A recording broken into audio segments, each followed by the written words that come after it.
이 채널이 마음에 드셨다면 좋아요와 구독 부탁드려요. 여러분의 응원이 힘이 된답니다. 자, 이제 실화를 하나 들려드릴게요. 이 이야기는 한 어머니가 겪은 서러움과 침묵, 그리고 존엄을 되찾기 위한 방역의 기록입니다. 감성파리가 아닌 우리 주변에 있을 법한 지극히 현실적인 이야기입니다. 제 이름은 박정숙, 올해 65세입니다. 전라북도 시골에서 태어나 평생 대단한 일 한번 해본 적 없이 그저 묵묵히 밭 갈고 살림하며 두 아이를 키워냈습니다. 큰아들 성민이는 어릴 때부터 똑똑하고 영리해서 제 자랑이었습니다. 좋은 대학을 나와 서울에서 안정적인 직장을 구했고 서울내기 아가씨 서연이와 결혼해 얼마 안 가 손주 지훈이까지 낳았죠. 그때 제 나이가 막 55세를 넘겼을 때입니다. 아직은 몸이 건강했죠. 아들 내외는 맞벌이로 바빠나제 아이를 돌볼 사람이 없었고 며느리는 살림에 서툴러 분유하나 제대로 타지 못했습니다. 그해 가을 성민이에게서 전화가 왔습니다. 엄마, 저희 지훈이 좀 봐주러 서울로 올라오시면 안 돼요? 저희 정말 방법이 없어요. 그 말을 듣는 순간 마음이 약해졌습니다. 저는 두말 없이 짐을 싸서 시골집을 떠나 서울행 버스에 몸을 실었습니다. 자식들이 바쁘다는데 도와줄 수 있을 때 도와줘야지. 남의 손주도 아니고 내 손주인데 서울에서의 첫 생활은 정말 쉽지 않았습니다. 재래시장은 어디로 가야 하는지, 쓰레기 분리수거는 어떻게 하는지, 가스레인지는 어떻게 켜고, 세탁기는 어떻게 돌리는지, 모든 것이 낯설고 어려웠습니다. 도시의 가전제품들은 버튼이 너무 많아 누르기만 하면 실수투성이었죠. 한 번은 밥을 태웠더니 며느리 서연이가 그 자리에서 얼굴을 굳히며 말했습니다. 어머니, 밥도 제대로 못하세요? 며느리의 그 쌀쌀맞은 말투가 들리지 않은 것은 아니었지만 손주를 위해 꼭 참았습니다. 젊어서 철이 없어서 그러려니 내가 더 넓은 마음으로 품어야 한다고 생각했습니다. 제가 결코 입 밖으로 내지 않았던 일들이 있습니다. 아이가 밤새 울면 하룻밤에 4-5번은 일어나야 해서 눈밑은 늘 시커멓게 변해 있었습니다. 지훈이가 열이 나면 밤새 아이를 안고 뜬 눈으로 열을 내렸습니다. 아이가 처음 걸음마를 떼고 처음 말을 배우는 모든 순간을 제가 곁에서 지켜봤습니다. 지난 10년 저는 지훈이를 제 자식처럼 애지중지 키웠습니다.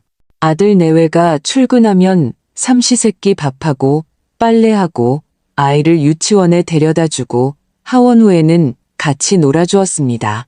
심지어 쌀이나 반찬거리 같은 자잘한 생활비도 제 쌈짓돈으로 해결하며 아들 내외에게 단돈 10원 한 장 받은 적이 없었습니다. 그것이 엄마로서 마땅히 해야 할 일이라고 믿었습니다. 하지만 나중에야 깨달았습니다. 어떤 헌신은 당연하게 여겨지는 순간 값싼 것이 되어버린다는 것을요. 10년이라는 세월은 길다면 길고 짧다면 짧았습니다. 저는 건강했던 중년에서 허리와 무릎이 쑤시는 노인이 되었습니다. 처음에는 3년만 있겠다고 했지만 어쩌다 보니 10년이 훌쩍 지나 있었습니다. 그러던 어느 날 걸려온 전화 한 통이 저를 깊은 꿈에서 깨어나게 했습니다. 그날 저녁 성민이가 식탁에서 아무렇지 않게 말했습니다. 엄마, 저희 다음 달에 도쿄로 4박 5일 여행 가요. 저희 세 식구랑 친구네 가족이랑 같이요. 저는 잠시 멍해져서 물었습니다. 그럼 나는? 성민이가 멋쩍게 웃으며 말했습니다. 엄마는 연세도 있으시니 비행기 타면 힘드시잖아요. 적응 못하실까 봐요. 저희 안 데려가기로 했어요. 엄마는 집에서 저희 집 좀 잘 봐주세요. 며느리는 옆에서 스마트폰만 들여다볼 뿐 아무 말도 하지 않았습니다. 그 순간 심장에 찬물을 끼얹는 듯 했습니다. 저는 애써 웃으며 고개를 끄덕였습니다. 그래, 너희끼리 재밌게 놀다 오너라. 엄마는 집에 있을게. 그날 저녁 저는 밥을 한 술도 뜨지 못했습니다. 속이 뒤집히는 것 같았죠.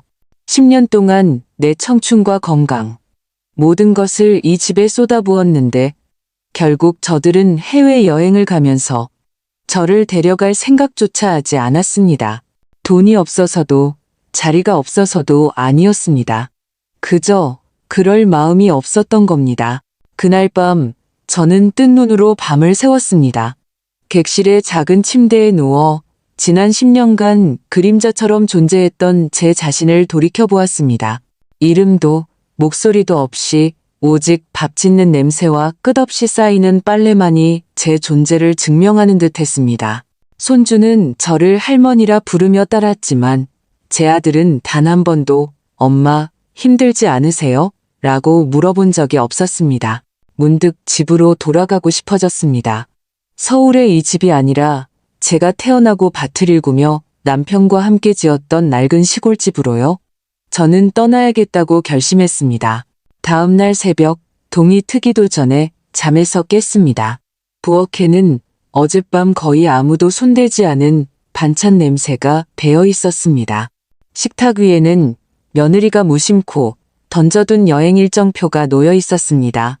나리타 공항 집결, 온천욕 한 2박, 긴자 쇼핑. 그 종이 위 어디에도 엄마나 할머니라는 단어는 없었습니다. 아침 식사 시간, 세 식구의 웃음소리가 거실을 가득 채웠습니다. 며느리는 엔화를 더 환전해야 할지 고민했고 아들은 항공편을 확인하고 있었습니다. 손주 지훈이는 최신 게임기를 사올 거라며 신이 나 있었습니다. 저는 부엌 입구에 서서 그들을 바라보았습니다. 마치 제가 그 자리에 없는 사람처럼요. 저는 조용히 방으로 돌아가 짐을 쌌습니다. 짐이라야 갈아입을 옷 몇 벌과 낡은 가방, 접이식 우산, 그리고 제가 먹는 약이 전부였습니다. 10년을 살았는데 이 집에 제 것이라고 할 만한 것이 아무것도 없다는 사실을 그제야 깨달았습니다. 식탁 밑에 쪽지 한 장을 남겼습니다. 집안 청소는 다 해놓았다. 밥은 솥에 있으니 챙겨 먹어라. 여행 잘 다녀오렴. 나는 시골집에 며칠 다녀오겠다. 가방을 들고 집을 나설 때 아무도 제가 떠나는 것을 눈치채지 못했습니다. 저는 시내버스를 타고 터미널에서 다시 시외버스로 갈아탔습니다. 몇 시간 동안 버스에 흔들리니 머리가 어지러웠지만 이상하게도 마음 한구석이 편안해졌습니다. 떠나서 후련한 것이 아니라 더 이상 제 자신을 서럽게 만들지 않아도 된다는 안도감 때문이었습니다. 버스 안에서 딸 수진이에게 전화를 걸었습니다. 수진아, 엄마가 며칠 너희 집에 좀 가 있어도 될까? 딸은 전화기 너머로 다급하게 말했습니다. 엄마, 무슨 그런 말을 해. 얼마든지 와. 엄마 좋아하는 돼지고기, 김치찜 해놓을게. 침대도 다 준비해놨으니 몸만 오면 돼. 그 말을 듣자 코끝이 찡해지며 눈물이 핑 돌았습니다. 저는 애써 웃으며 말했습니다. 그래, 도착하면 다시 전화할게. 딸은 수원에 살고 있었습니다.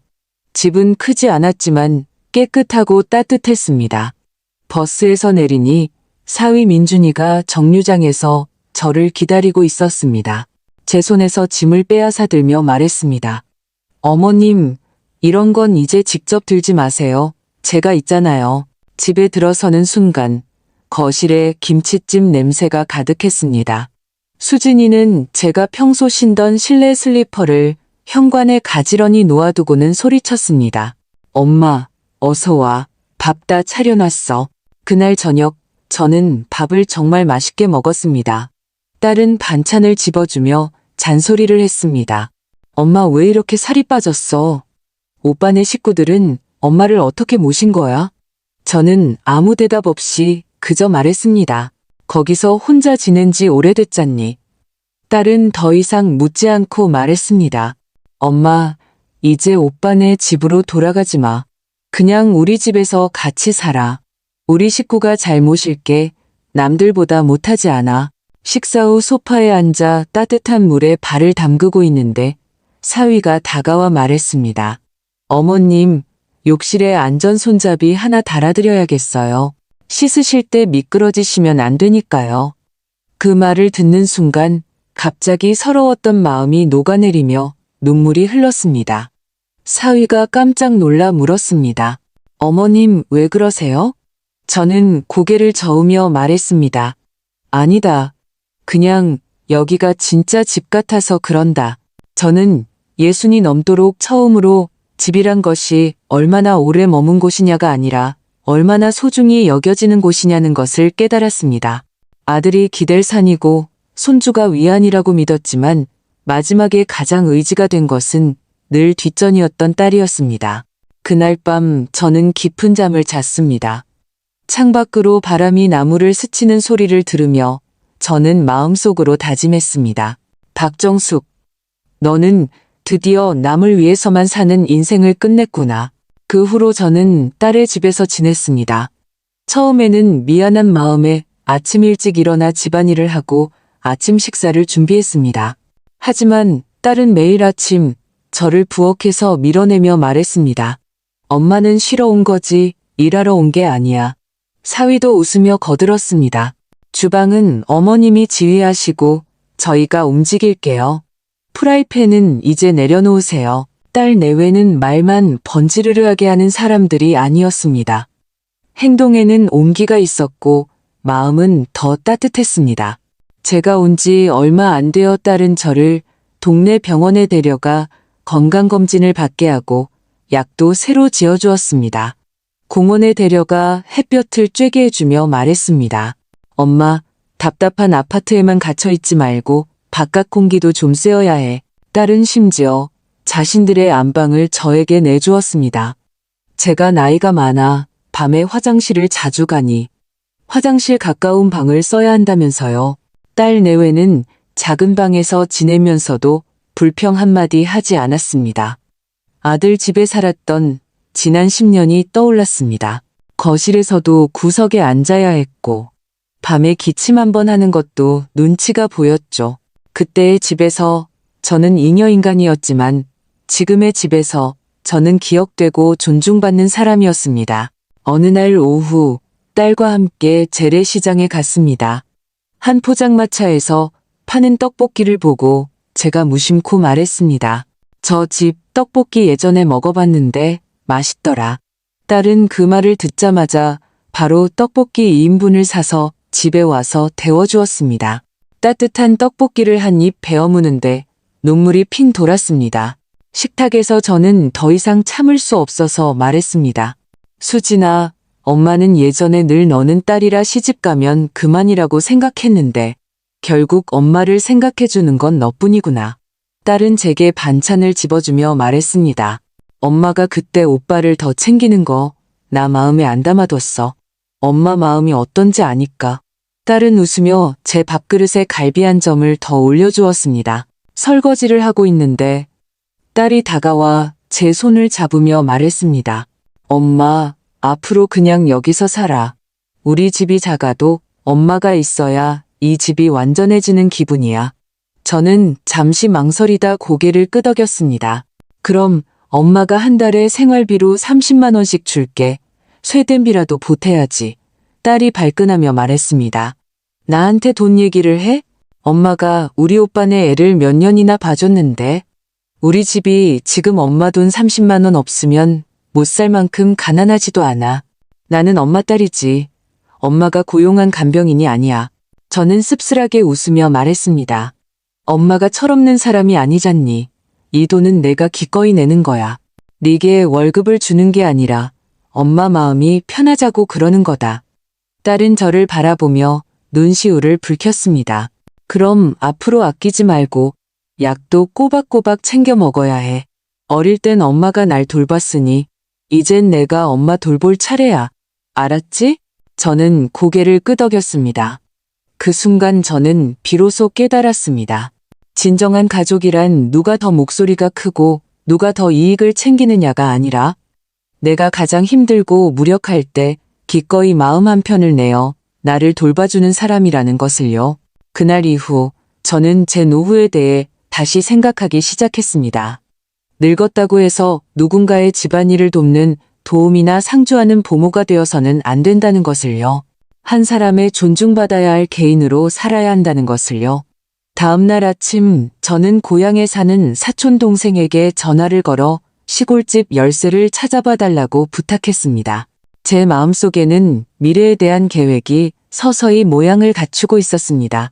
그날 저녁 식사를 마치고 저는 딸에게 말했습니다. 수진아, 엄마가 너랑 진지하게 할 얘기가 있다. 딸은 TV를 끄고 제 앞에 앉아 저를 진지하게 바라보았습니다. 저는 마음속에 오랫동안 묻어두었던 이야기를 꺼냈습니다. 내 오빠 결혼할 때 지금 사는 그 아파트, 내 아빠 살아있을 때 우리가 같이 모은 돈으로 계약금 1억 원을 보태줬다. 진명이는 아들 내외 앞으로 했지만 그때는 그렇게 깊게 생각하지 않았어. 자식들 결혼해서 집 장만하는데 당연히 보태줘야 한다고 생각했지. 저는 잠시 말을 멈췄다가 이어갔습니다. 내가 그 집을 뺏으려는 것도 늙어서 욕심 부리려는 것도 아니야. 다만 내가 나이가 들고 몸이 해마다 약해지는데 내 오빠 집에선 내 방 하나 없이 지냈잖니. 수진아, 나는 내게 얹혀 살 수만은 없어.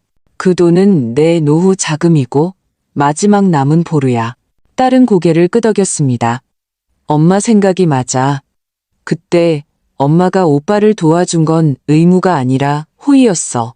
오빠네는 그걸 당연하게 여기면 안 돼.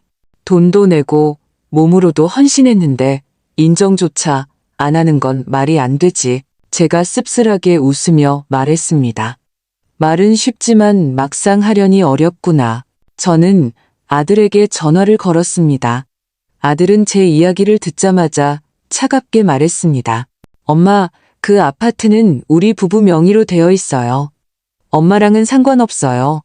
그때 돈 주실 때 빌려준다고 안 하셨잖아요. 엄마가 원해서 주신 거잖아요. 옆에서 듣고 있던 딸이 분노로 얼굴이 붉어졌습니다. 오빠가 어떻게 그렇게 말해? 그래, 그렇게 말하더구나. 제가 힘없이 말했습니다. 돈 얘기를 꺼내자마자 돌변하더라. 그러면서 엄마, 우리 힘들게 하지 마세요. 요즘 저희도 압박이 심해서 여윳돈이 어디 있어요. 생활비가 부족하시면 제가 매달 30만 원씩 드릴게요. 라고 하더구나. 딸이 그 말을 듣고 이를 악물었습니다. 30만 원? 10년 동안 무급보모로 일한 엄마한테 고작 30만 원으로 입을 막으려고 해? 안 돼, 엄마. 이 일은 이렇게 넘어갈 수 없어. 수진아, 나는 얼굴 붉히고 싶지 않다. 제가 딸을 바라보며 말했습니다. 아무리 그래도 제 아들이고 어릴 때부터 애지중지 키웠는데 법정에서 만나고 싶지는 않았습니다. 하지만 딸은 놀라울 만큼 침착했습니다. 엄마가 얼굴을 붉히려는 게 아니야. 오빠네가 먼저 인정머리 없이 군 거지. 엄마가 보태준 돈은 말할 것도 없고 10년 동안 손주 키우고 밥하고 빨래했는데 며느리는 고맙다는 말 한마디 한 적 없잖아. 감정만 내세우다가 아무것도 못 얻어. 그게 어떻게 가족이야? 그날 밤 딸은 아는 분을 통해 은퇴한 법무사 한 분을 소개해 주었습니다. 그는 가정 내 부동산 분쟁을 전문으로 다루는 분이었습니다. 저희 집에 와서 제 이야기를 다 듣고 난 후 그는 명확하게 말해 주었습니다. 법적으로 어머님께서는 등기상 소유권이 없으십니다. 하지만 출자 사실을 주장하거나 부양 의무 불이행을 근거로 협상을 요청할 수는 있습니다. 특히 10년간 지속적인 가사 노동과 양육을 제공하셨기 때문에 법적으로 보상을 주장할 여지가 충분합니다. 저는 머리가 지끈거렸습니다. 저는 그저 늙은 할머니일 뿐 어려운 법 조항은 하나도 몰랐습니다. 딸이 제 손을 꽉 잡으며 말했습니다. 엄마는 이런 거 몰라도 돼. 우리가 처리할게. 엄마는 딱 한 번만 용기를 내면 돼. 평생을 양보하며 살았잖아. 마지막까지 서럽게 살 수는 없어. 그날 밤 저는 한숨도 자지 못했습니다. 두려워서가 아니었습니다. 30년을 애지중지 키운 아들이 이제 와서 그 집은 우리 집이라고 말하는 현실과 기대를 걸지 않았던 딸이 제 곁에서 제 편이 되어 싸워주는 현실 사이에서 만감이 교차했습니다. 저는 비로소 깨달았습니다. 돈이 전부는 아니지만 노인에게 돈은 최소한의 자존심이자 기댈 곳이라는 것을요. 아들은 제가 법적 대응을 준비한다는 사실을 알자마자 전화를 걸어왔습니다. 그의 목소리는 더 이상 예전처럼 부드럽지 않았습니다. 엄마, 지금 뭐 하시는 거예요? 우리가 가족인데 말로 해결할 수 있는 걸 굳이 이렇게까지 해야겠어요? 저는 몇 초간 침묵하다가 대답했습니다. 내가 너한테 몇 번이나 이야기했다. 네가 그 돈은 내가 원해서 준 거고 너희 집이라고 했을 때 그럼 내가 내 집에서 10년간 밥하고 빨래하고 애 키운 것도 내가 원해서 한 일이냐? 아들은 말문이 막혔습니다. 며칠 후 법무사를 통해 가정법원에 조정신청서를 제출했습니다. 제가 집을 살 때 자금을 보탰고 결혼 후 10년간 가정을 돌봤지만 그에 상응하는 대가를 받지 못했으니 부양료와 출자금 반환을 청구한다는 내용이었습니다. 조정위원회 회의실은 작고 냉랭했습니다. 맞은편에는 아들 내외와 그들이 선임한 변호사가 앉아 있었습니다. 상대 측 변호사가 먼저 입을 열었습니다. 부동산 등기 자료에 따르면 해당 주택은 박성민 씨와 최서연 씨의 공동 재산입니다. 박정숙 여사님의 출자 주장은 증거가 없으므로 무효입니다. 저는 법률 용어는 알아들을 수 없었지만 마치 제가 죄인처럼 구석에 몰려 손가락질 당하는 기분이었습니다. 제게 발언 기회가 왔을 때 저는 단 한마디만 했습니다. 저는 영수증을 쓰지 않았습니다. 써야 하는지도 몰랐습니다. 하지만 그 돈은 제 남편과 제가 20년간 밭을 갈아 한 푼 두 푼 아껴 모은 돈이었습니다. 당신들 새 출발을 돕기 위한 돈이었습니다. 조정위원은 양측을 번갈아 보더니 한숨을 쉬며 말했습니다. 소유권은 명확하지만 박정숙 여사님의 장기간에 걸친 가사노동의 가치를 부정할 수는 없습니다. 양측이 원만하게 합의하여 서로에게 체면을 지켜주는 것이 좋겠습니다. 며느리가 작은 소리로 중얼거렸습니다. 결국 돈 달라는 거잖아요. 저는 며느리를 똑바로 쳐다보며 단호하게 말했습니다. 내가 원하는 건 돈이 아니라 내 자존심이다. 최종적으로 우리는 합의에 이르렀습니다. 아들 내외는 과거 주택 출자금과 10년간의 양육에 대한 보상으로 제게 5천만 원을 일시불로 지급하기로 했습니다. 솔직히 많은 금액은 아니었지만 저는 법이 잃어버린 10년의 세월과 서러움을 모두 되돌려줄 수는 없다는 것을 알았습니다. 조정위원회를 나오는 순간 하늘이 유난히 파랗게 보였습니다. 딸이 제 손을 잡으며 말했습니다. 엄마, 이제 속이 좀 후련해? 저는 고개를 끄덕였습니다. 이것은 아들과 등을 지기 위함이 아니었습니다. 엄마가 쓰고 버리는 걸레가 아니라는 것을 알려주기 위함이었습니다. 그날 밤 저는 비로소 깨달았습니다. 싸워야 할 대상은 남이 아니라 남들의 시선을 두려워하는 제 자신이었다는 것을요. 늙어서 주책이라는 소리를 들을까봐, 자식의 앞길을 막을까봐 두려웠습니다. 하지만 결국 깨달았습니다. 어떤 것은 내가 싸우지 않으면 아무도 대신 싸워주지 않는다는 것을요. 내가 내 목소리를 내지 않으면 영원히 벙어리로 취급당할 뿐이라는 것을요. 제가 싸워서 얻고자 한 것은 그 아파트가 아니라 이 세상에서 박정숙이라는 한 인간의 존재 가치였습니다. 보상금 5천만 원이 통장에 입금되던 날, 저는 ATM 앞에 서서 화면의 숫자를 보며 잠시 멍하니 있었습니다. 큰 돈은 아니었지만 제 인생에서 처음으로 제 자신을 위해 싸워 얻은 돈이었습니다. 저는 딸에게 말했습니다. 수진아, 엄마 이제 독립해서 혼자 살고 싶다. 딸이 깜짝 놀라며 물었습니다. 엄마, 우리가 뭐 잘못했어? 제가 웃으며 고개를 저었습니다. 아니다. 그저 나만의 공간을 갖고 싶어서 그래. 너희에게 패기치고 싶지도 않고 나 자신도 더 이상 얹혀 산다는 기분을 느끼고 싶지 않아서. 사위가 며칠 동안 발품을 팔아 시내 변두리에 있는 작은 오피스텔을 하나 찾아주었습니다. 약 7평 남짓한 크기였지만 혼자 살기에는 충분했습니다. 저는 시골의 낡은 집을 팔고 그동안 모아두었던 돈과 이번에 받은 보상금을 합쳐 계약했습니다. 부족한 돈은 대출을 받아 5년 안에 갚기로 계획했습니다. 마침내 제 이름으로 된 집이 생겼습니다. 새 집에 이사하던 날 창문으로 쏟아지는 햇살을 받으며 소파에 앉아 있는데 눈물이 핑 돌았습니다. 제 인생에서 처음으로 진짜 내 집이 생긴 기분이었습니다. 저는 동네 노인복지관에 등록했습니다. 화요일과 목요일에는 건강체조 수업을 듣고 금요일에는 다 함께 점심을 먹는 프로그램에 참여했습니다. 새로운 친구들도 사귀고 복지관에서 소개해준 청소 아르바이트도 시작했습니다. 일주일에 3번, 하루에 4시간씩 일하며 용돈을 버니 제가 아직 쓸모 있는 사람이라는 생각이 들어 기뻤습니다. 주말마다 딸 내외가 찾아와 쌀을 옮겨주고 필요한 것이 없는지 살펴주었습니다. 딸은 항상 말했습니다. 엄마, 예전보다 훨씬 활기차 보이고 젊어졌어. 제가 농담으로 대답했습니다. 예전에는 벽에 걸린 낡은 시계였다면 지금은 스스로 걷는 시계가 된 거지. 가끔 아들도 찾아왔습니다.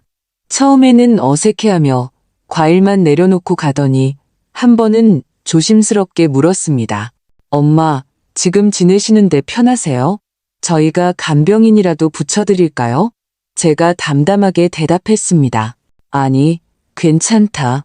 나 혼자 잘 지내. 걱정하지 마라. 엄마는 지금 아주 잘 지내고 있다. 그 순간 제 마음에는 원망도 미움도 없었습니다. 저는 그저 아들에게 말해주고 싶었습니다. 엄마는 네가 없으면 안 되는 사람이 아니라고. 엄마도 스스로 당당하게 살 수 있다고. 어떤 관계는 억지로 이어갈 수 없다는 것을 이제 압니다. 가족이라는 관계는 엄마라고 부르는 것으로 유지되는 것이 아니라 서로의 삶을 존중하는 실질적인 행동으로 증명되는 것입니다. 어느 날 저녁 아들이 저를 찾아와 처음으로 엄마, 죄송해요 라고 말했습니다. 그는 진심으로 후회하고 있었습니다. 저는 그저 말했습니다. 네가 엄마를 보러 와주고 이렇게 마주 앉아 이야기해주는 것만으로도 충분하다. 그 후로 아들은 자주 저를 찾아왔고 며느리도 가끔 함께 왔습니다. 손주 지훈이는 이제 중학생이 되어 문을 열고 들어오며 할머니 하고 외칩니다. 제가 끓여주는 김치찜을 먹고 싶다고 조르기도 합니다. 아들이 제 대출금을 갚아주겠다고 했을 때 저는 거절했습니다. 내 마음은 고맙게 받으마. 하지만 이 집은 엄마가 스스로 일궈낸 거야. 대출금도 엄마가 갚을 수 있다. 엄마가 고집 부리는 게 아니라 엄마만의 자리를 지키고 싶은 거다. 아들은 제 말을 듣고 고개를 끄덕였습니다. 이제 와서 돌아보니 65세 이후의 제 삶이 그 전의 삶보다 훨씬 더 빛나고 있습니다. 저는 10년간 아들 집에서 손주를 키우며 제 모든 것을 바쳤지만 수고했다는 말 한마디 듣지 못했습니다. 그리고 반년 동안 딸의 집에서 기력을 회복하고 제 자신을 되찾았으며 한 번의 법적 조정을 통해 돈이 아닌 제 존엄을 되찾았습니다. 예전에는 나이가 들수록 자식에게 의지해야 하고 참고 살아야 한다고 믿었습니다. 하지만 이제는 압니다. 늙어서 가장 두려운 것은 의지할 곳이 없는 것이 아니라 스스로 설 수 있는 기반이 없는 것이라는 것을요. 이 세상의 모든 부모님께 말씀드리고 싶습니다. 희생을 당연하게 여기지 마십시오. 자식에게 기대는 것을 유일한 길이라고 생각하지 마십시오. 때로는 우리 자신을 위한 퇴로를 마련해 두어야 합니다. 그리고 젊은이들에게도 말하고 싶습니다. 부모는 당신의 도우미도 현금 인출기도 아닙니다. 그분들이 원하는 것은 비싼 선물이 아니라 당신의 따뜻한 마음과 시간, 그리고 다정한 말 한마디입니다. 저는 제 인생에서 많은 고생을 했지만 이제는 비로소 저 자신을 위해 사는 법을 배웠습니다. 저에게는 제 집이 있고 제가 계획한 생활이 있으며 누구에게도 아쉬운 소리 하지 않을 자유가 있습니다. 그리고 무엇보다 다시 웃을 수 있게 된 마음이 있습니다.